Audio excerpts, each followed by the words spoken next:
As the population in Orlando and surrounding cities continues to grow, one city says they are pushing pause on new subdivisions. Yeah, Deltona city leaders say homes are going up so fast they haven't been able to even keep up with zoning rules. News 6's Amanda Castro explains how they plan to keep pace with their growing boomtown.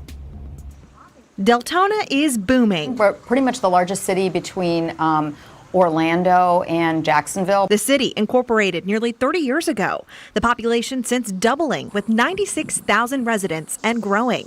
Mayor Heidi Herzberg says many families choose to settle down here because the city is close to I-4. It's a lot of opportunity for people to live in a city like Deltona, which is basically a residential community, and then go off to work somewhere else. Like the rest of Central Florida, there's a need for housing in Deltona. The West Volusia Realtors Association says for the last 5 years, inventory has been low.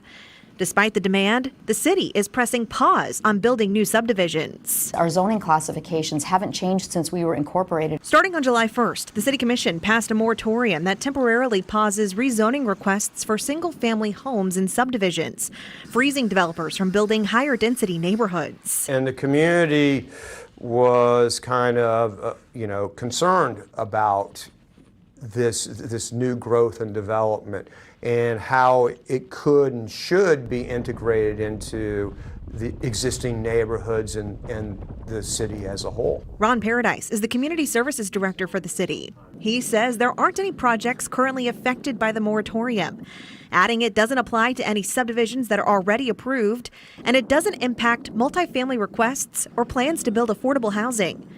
Paradise says during the pause, the city will host public scoping sessions to review current regulations and get input to help them modernize the city's codes. These are dynamic documents, and they need to change to reflect changing attitudes and values within the community. The mayor says by pausing the system, they can rewrite new zoning codes that take into consideration property owners' rights, as well as environmental needs and new smaller housing trends.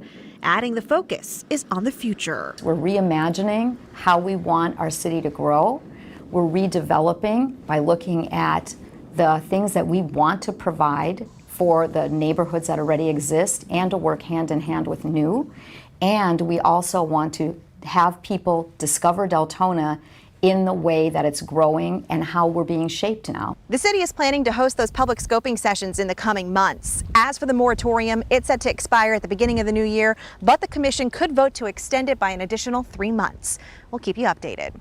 Reporting in Deltona, Amanda Castro, Getting Results, News 6.